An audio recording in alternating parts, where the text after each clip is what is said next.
출애굽기 37장.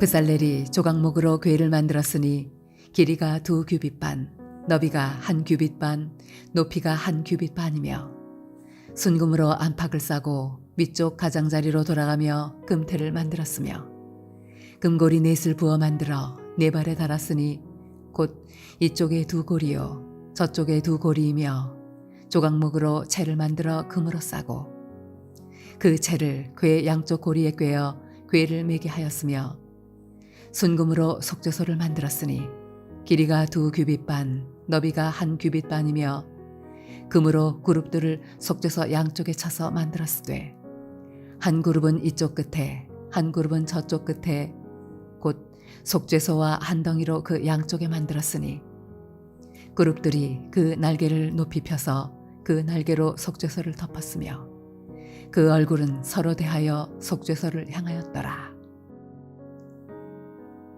그가 또 조각목으로 상을 만들었으니 길이가 2규빗, 너비가 1규빗, 높이가 1규빗 반이며 순금으로 싸고 위쪽 가장자리로 돌아가며 금태를 둘렀으며 그 주위에 손바닥 넓이만한 턱을 만들고 그 턱 주위에 금으로 태를 만들었고 상을 위하여 금고리 넷을 부어 만들어 네 발 위 네 모퉁이에 달았으니 그 고리가 턱 곁에 있어서 상을 매는 채를 꿰게 하였으며 또 조각목으로 상멜채를 만들어 금으로 쌌으며 상 위에 기구 곧 대접과 숟가락과 잔과 따르는 병을 순금으로 만들었더라.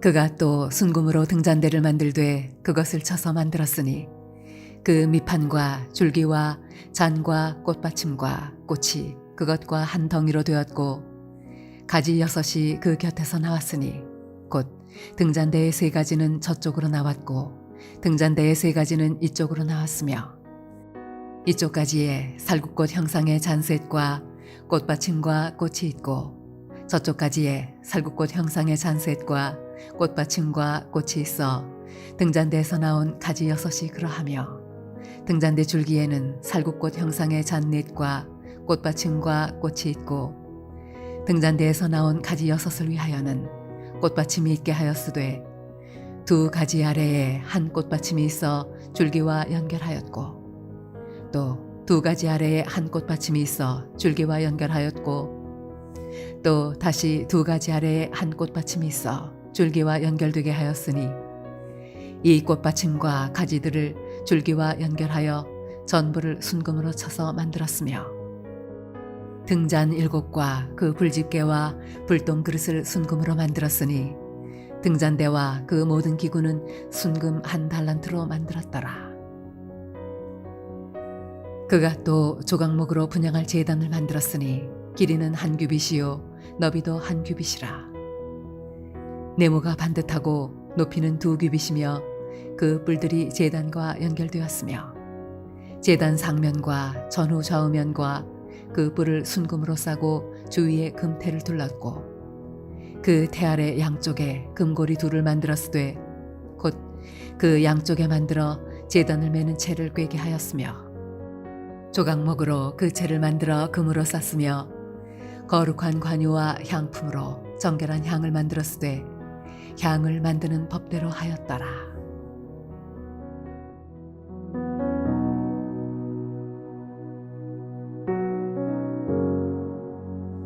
주 안에 사랑하는 성도님들, 오늘 함께 출애굽기 37장 10절부터 24절까지의 말씀을 함께 나누도록 하겠습니다.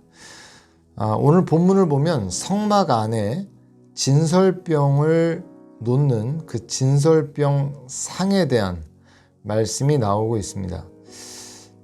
성막 안에 진설병이 놓인 그 자체로 하나님께서 왜 진설병을 그 안에 두라고 하셨을까? 딱 그 성소에 들어가면 오른편에 진설병 상이 놓이고 그 위에 진설병이 놓이게 됐거든요. 근데 그 자체로 의미가 있겠죠. 아무런 의미 없이 그 안에 진설병을 두라고 하시지는 않았을 겁니다. 자, 어떤 의미가 있는가 한 것입니다. 이제 하나님의 제사장들은 그 거룩한 떡인 진설병이 제사장들에게 새로운 음식이 되어야 함을 상징적으로 나타내주고 있는 것입니다. 하나님께서 하나님의 제사장들에게 합당한 거룩한 음식을 먹어야 한다. 이제 너희의 이것이 새로운 음식이다 라고 말씀하신 것처럼 오늘날은 어떨까요? 오늘날은 예수 그리스도로 말미암아 모든 그리스도인들이 왕 같은 제사장들이 되었기 때문에 오늘날 우리에게도 동일한 거룩한 음식이 필요하다는 것이죠. 자, 성도님들, 오늘날 거룩한 음식이 무엇일까요?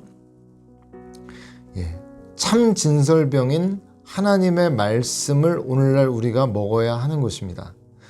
예수님으로 말미암아 새로운 영, 산 영이 된 우리는 우리 영혼의 참된 공급, 양식이 되는 예수님의 말씀을 먹으면서 살아가야 한다는 것입니다. 말씀을 먹을 때 그 말씀이 나의 생각이 되고 나의 삶이 되어갑니다. 왜 우리가 지속적으로 하나님의 말씀을 듣고 읽고 묵상해야 할까요? 그로 인해 말씀이 나의 언어가 되고 나의 생활이 되고 진정한 신자로서의 모습으로 변화되어져 갈 수 있기 때문입니다. 우리가 음식을 무엇을 지속적으로 먹느냐에 따라서 그것이 결국 그 사람의 체질이 되어 가는 것처럼 우리가 계속적인 하나님의 말씀의 공급을 받게 될 때 우리의 영적인 체질이 하나님의 말씀에 의한 체질이 되어갈 수 있음을 우리가 늘 기억해야 하는 것입니다.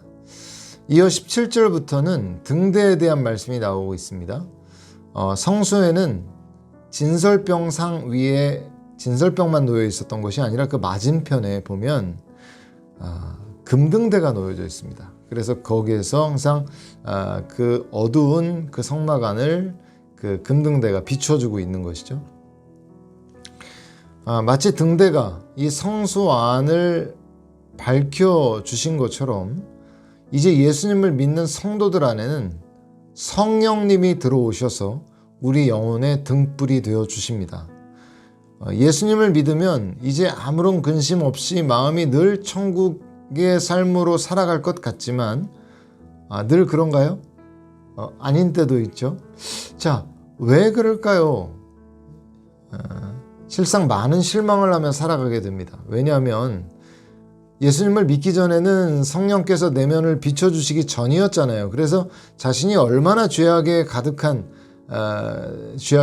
사람인지 잘 모르면서 살아갔었는데 예수님을 믿고 성령께서 우리 안에 들어오시니 이후에 어떻게 됩니까? 작은 죄 하나까지도 다 알게 되고 느껴지게 되는 것이죠.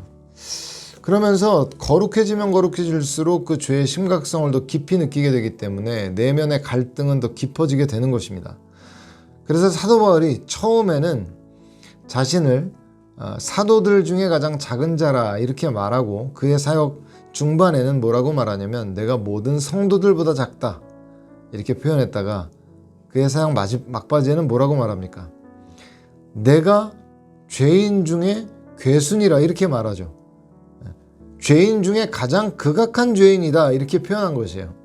성도님들, 바울이 무슨 죄를 그렇게 많이 졌길래 이렇게 자기를 가장 나쁜 죄인이라고 말했을까? 그게 아닙니다. 바울이 거룩해지면 거룩해질수록 그의 내면에 일어나고 있는 그 죄악의 상황들이 더욱더 끔찍하게 여겨지게 되는 것이죠. 밝은 빛에 다가가면 다가갈수록 우리 얼굴의 티와 작은 점 하나까지도 다 드러나게 되는 것처럼 바울은 하나님을 더 알고 사랑하고 거룩함을 추구하면 추구할수록 자기가 얼마나 극악한 죄인인지를 발견하게 된 것입니다.